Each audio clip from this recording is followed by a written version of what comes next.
The Aztec Empire was founded 600 years ago in Mesoamerica and soon became one of the largest societies in the Americas. The Aztec had complex spiritual beliefs that played a role in every part of their culture and day-to-day life. The Aztecs, in their own words, they are not from Mesoamerica. In their own words, they came from somewhere in the north. The founders of the Aztec Empire arrived in a region already settled by major societies. To survive, they had to master the art of conquest. The Aztecs were people having come into the Valley of Mexico and establishing themselves in the 13th century, very quickly found themselves under the auspices of a brutal warlord by the name of Tezosomoc. Eventually, the Aztecs formed a triple alliance with the cities of Tlacopan and Texcoco and Tenochtitlan, and that formation in the 1440s basically allowed the Aztecs to go up against this kingdom at Azcapotzalco, and they literally annihilated it. Having done that, they then stood up against some 40 other major kingdoms, and they wiped them out as part of that juggernaut of development and expansion. Resolved to maintain its status as Mesoamerica's dominant force, the Aztec rulers demanded commitments of military support and resources from each city in its domain. You would be assigned the equivalent of an emissary, and that emissary would be assigned to that site, and there would be a companion emissary in the capital to receive the tribute. And as long as you paid tribute, you were allowed the autonomy necessary. What the Aztecs are actually promoting in their empire is what we can call an imperial pax, or an imperial peace. Which means that while that tribute is moving through safe roads. Whoever dares to steal the tribute is going to be punished. And what it allowed was for a mobilization of resources across vast areas while allowing indigenous autonomy in every community. So long as you paid tribute to the cabecera, or the head, in this case Tenochtitlan and the Aztecs, you could maintain your system of deities, gods, your system of agriculture, your polity, your kings, etc. So now I can walk not only to the next town, but I can walk hundreds of kilometers inside the Aztec Empire with whatever thing I want to sell and trade. The tribute that is being received by the Aztecs is also being returned to the Mesoamerican economy and is going to create growth. The capital of the Aztec Empire, Tenochtitlan, was a sprawling city of canals, pyramids, markets, residential neighborhoods, and artificial islands on what is now the present-day site of Mexico City. The Aztecs have the belief that nothing comes out of nothing. In order to create life, something needs to die.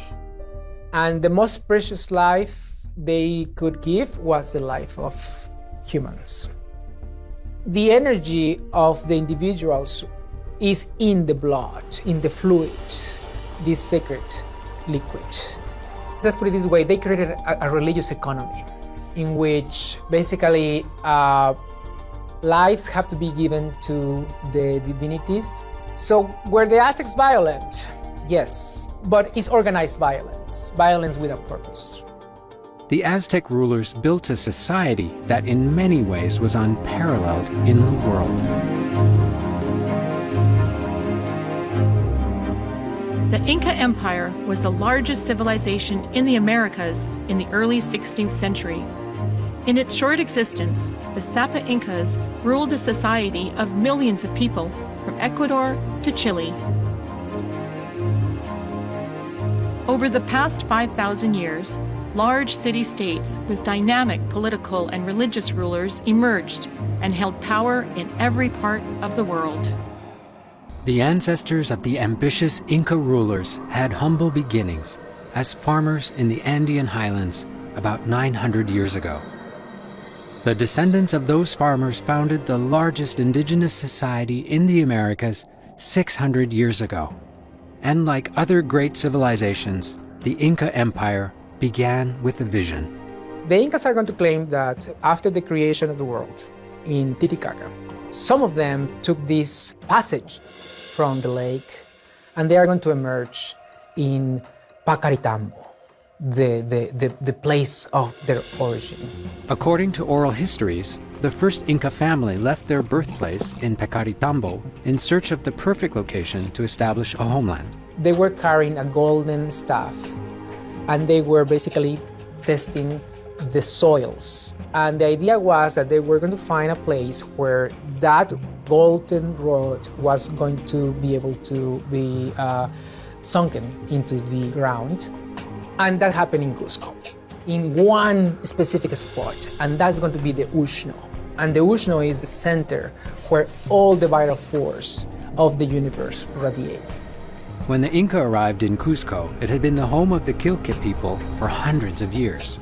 The land is already inhabited by those people who have always been there, and they have to come with an idea of dispossess the local inhabitants, and then they becoming the masters of the place. In the first of many conquests, the early Inca rulers either ousted or absorbed the Quilque people, maintaining Cusco as the logistical, political, and spiritual heart of their new society. 600 years ago, the Inca Empire extended over much of what is today Peru, Bolivia, Chile, Colombia, Ecuador, and Argentina, and was home to 20 million people. You are going to have 4 primary lines, which are going to be the roads of the Tahuantinsuyu. Cusco was organized into 4 quadrants, and leaders from cities and villages throughout the empire were required to build a house and live in Cusco part of the year in the quadrant that corresponded to their region. And then based on that, you are going to have all these close to 80 provinces in an area that basically went all the way from northern Chile to Ecuador.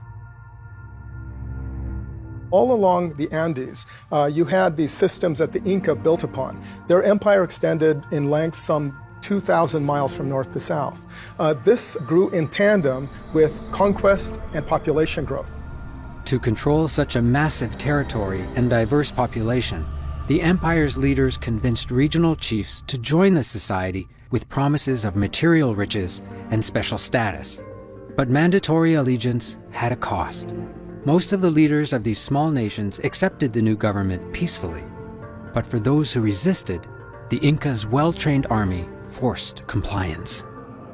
Maya society was made up of city-states that dotted the landscape in Mesoamerica.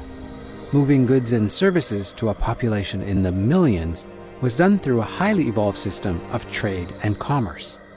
They were bringing in shell from the Gulf Coast. They were bringing in shell from the West Coast. They were bringing unique and prized green obsidians from the Pachuca sources in highland Mexico, basalt, ceramics, even turquoise coming out of the American Southwest. This was traveling over some of the most circuitous and mountainous regions and even Gulf lowland regions all the way to the Maya area. These are people that they didn't have draft animals. They did not have horses, they did not have cattle, oxen, they didn't have any of these things. So everything had to be ported on foot on the backs of human burden bearers. In turn, what the Maya were giving back was access to the Motagua River jade source. True jade occurs only in a few places on the planet, and the Maya had access to it. So jade was being moved throughout Mesoamerica, and of course, elites who identified with jade as related to the earth and to the ancestors wanted to be a part of that. They began using ritual objects and belief to draw on the interest of outsiders who began to trade or to pilgrimage to these sites. So you get some of the earliest pilgrimage centers in these regions. Maya trade went well beyond the valuable jade market. Various other commodities were transported in their raw or manufactured state from the Maya region on foot and by boat.